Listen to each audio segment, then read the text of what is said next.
Everything that looks good is not good for your soul. Hello, everyone. Welcome to day 23 of our challenge. My name is Sister Latoya, and I'm super duper elated.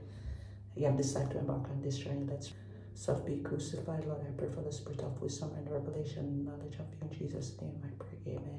Are you ready to dig deeper? Let's go. And thou sittest to eat with a ruler, consider diligently what is before thee, and put a knife to thy throat. If thou be a man to appetite, be not desirous of his dainties, for they are deceitful meat.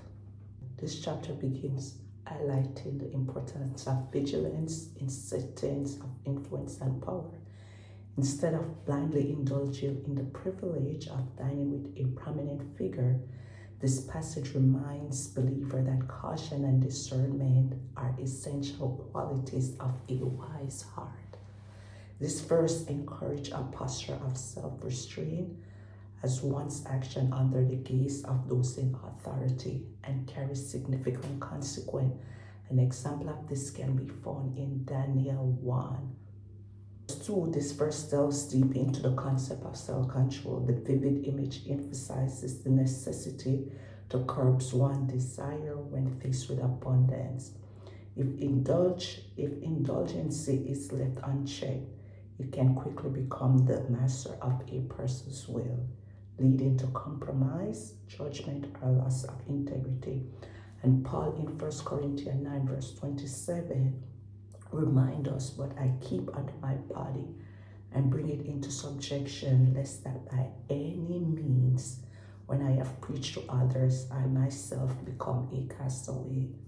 And the final admonishment culminates the warning by revealing that material and edible temptation often disguise deeper traps. John 2:16, for all that is in the world, the lust of the flesh, and the lust of the eyes, and the pride of life is not of the Father, but is of this world. Labor not to be rich, cease from thine own wisdom. Wilt thou set thy eyes upon that which is not? For riches they certainly make themselves wings. They fly away as an eagle toward heaven. Eat thou not the bread of him that had an evil eye, neither desire thou his dainty meat. This additional adds to the metaphor of the swift and powerful eagle that outstrips all attempt to capture him. Riches will certainly disappear. They will vanish. They will not last forever. And once they are gone, that's it. They're gone forever. So if you think the ruler's table was a dangerous place, guess what? Proverbs 23 and verse 1 to 3 remind us that the table of the miser, the one with an evil or an ungenerous eyes, is not the place that you want to be.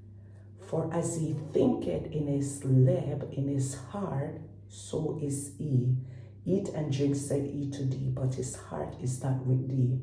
The morsel which thou hast eaten shall thou vomit up, and lose thy sweet words. Speak not in the ears of a fool, for he will despise the wisdom of thy words. The fool will not receive or appreciate your wisdom. It will be, as Jesus later described, like throwing your pearls before pigs in Matthew 7 and verse 6. Remove not the old landmark, and enter not into the fields of the fatherless, for their Redeemer is mighty. He shall plead their cause with thee. Apply thy heart unto instruction, and thy ears to the word of knowledge. Literally, the ancient landmark was normally a stone marker for a property line, and moving the landmark was a way to make your field expand, make it bigger, and to steal from your neighbor. And this verse reminds us of Proverbs 22 and verse 28, and that's going to be your homework. Earlier in Proverbs 22 and verse 23, for the Lord will plead their cause and spoil the soul of those that spoil them. God is a lover, he is a defender to those who are vulnerable, the fatherless, the poor, the widows, and the stranger, to name a few. Withhold not correction from the child, for if thou beatest him with the rod, he shall not die. Thou shalt beat him with the rod, and shall deliver his soul from hell. My son, if thy heart be wise, my heart shall rejoice, even mine. The general context of the book of Proverbs is of a father teaching wisdom to his children. Here Solomon reflected on the great happiness he would have if his children actually receive and live in the wisdom. And we know there's a lot of emphasis now on if you try to do physical correction to your children, they see it as form of abuse. But the Bible is not telling you to do, if you do it in excessive, if you do it in moderation, you are correcting your child. And that way, when you do that, you are training your child in the right way, and you do it in order to grow them in the right way, not out of frustration, but out of love, so that they may know whatever they're doing is wrong. Yea, my reign shall rejoice when my lips speak right things. Let not thy heart envy sinners, but be thou in the fear of the Lord all the day long, for surely there's an end, and thine expectation shall be cut off. Being jealous instead of being envious, instead of coveting the wicked, determined to have an internal perspective rooted in the fear of the Lord and active recognition of the greatness and righteousness of God. Hear thou, my son, and be wise, and guide thy heart in the way. Be not among wine bibbers, among riotous eater of flesh, for the drunkard and the glutton shall come to poverty. The wise counsel to a son or a daughter is that they should not mix with those who overindulge in alcohol or food. The drunk and the glutton have a bad future, poverty and rags, and the wise man or woman will not share it with them. And that's why you have to be cognizant of the company or those who you hang around with, because it said, show me your friend and I will show you who you are. Hearken thou unto thy father that begat thee, and despise not the mother when she is old. Buy the truth and sell it not, also wisdom and instruction and understanding. The father of the righteous shall greatly rejoice, and he that begetteth a wise child shall have joy of him. When parents become old, they should receive special attention and care from their children. We interrupt this broadcast to bring you our wisdom nugget for the day. Our wisdom nugget for the day is brought to you by our kind sponsor, King Solomon, and it is verse 23. It said, buy the truth and sell it not. We should have the mentality that we are willing to gain truth and wisdom and gain it at a cost instead of wanting to forsake it for profit. Purchase it upon every term, spare no pain nor cost to get it. Buy the truth, that is, you are willing to risk and hold the truth. Buy it as the martyrs did when they gave their bodies to be burned for it, as you see with Stephen. Buy it as many have done when they have gone to prison for it, as you have seen with the apostle and the early church. Not for any cost. Sell it not, sell it not. It cost Christ too dearly. It cost him his life and it cost him his throne. And sell it not. You made a good bargain when you purchased it, when you bought it. Jesus said that we should buy from him in Revelation 3 verse 18. That's your homework, and this settled the matter. If we do not really want the goods, we will not pay much attention to the Proverbs, for we only buy what we eagerly desire. And it is a great blessing for parents to have righteous and wise children, that parents will delight in that child who is wise. Thy father and thy mother shall be glad, and she that bare thee shall rejoice. My son, give me thy heart, and let thine eyes observe my ways. For a war is a deep ditch, and a strange woman is a narrow pit. It's like this verse go back to re-emphasize that when a child do what is right, it is a great blessing to their parents, and they delighted in that child. The pit in mind is a trap dug and concealed to capture a large animal, as an animal might fall into such a deep pit. So the danger of a harlot is real and concealed. Samson broke the bonds of his enemy, but he could not break the bonds of his own lust.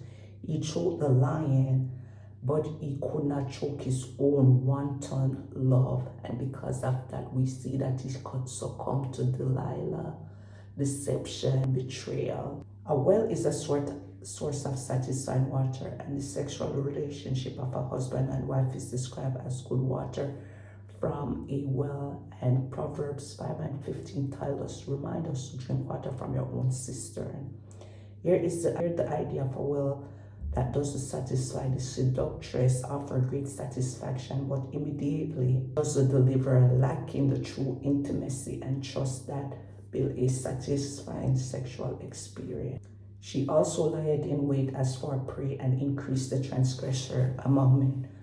Who had woe, who had sorrow, who had contention, who had babbling, who had wounds without cause, who had redness of eyes, they that tarry long at the wine, they that go to see mixed wine. Solomon is reminding us with this. He talks about this guy that went to the house of the seductress and she caught him and tell him all these good words.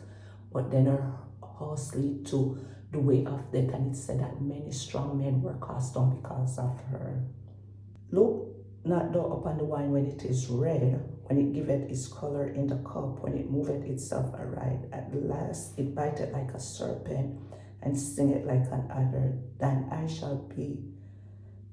shall behold strange woman, and thy heart shall sure preserve things. If you remember, at the wine look appealing at first, but when you overindulge, when you become a wine bibber, when you become to indulge with it, guess what? Then it's going to lead to your downfall. And we know that it's not safe. You cannot drink wine, because Paul reminded Timothy, for medicinal purposes, drink a little wine for thy stomach's sake. Don't overindulge. Don't become a wine bibber. Don't let wine influence or impact your life, because it says wine is a mocker and strong drink is raging, and whosoever deceived by it is not wine. Yea, thou shalt be as he that lieth down in the midst of the sea, or as he that lieth upon the top of a mast. They have stricken me, shalt thou say, and I was not sick. They have beaten me, and I felt it not. When shall I wake up? I will see again. In conclusion, Proverbs 23 reminds us that wisdom requires discipline, discernment, and self-control. Not every opportunity, desire, or temptation leads to life. God called us to guard our heart, guard our lip, and in doing so, we pursue truth and walk in wisdom daily. May we become people who value truth over temporary pleasure and wisdom over worldly desire. Remember, what you continually feed will eventually control your life. And if this message resonates with you, don't forget to like, share, subscribe, and comment, and join the daily Proverbs challenge. There's still time. And comment below, Lord, give me wisdom and self-control. And see you tomorrow for day 24.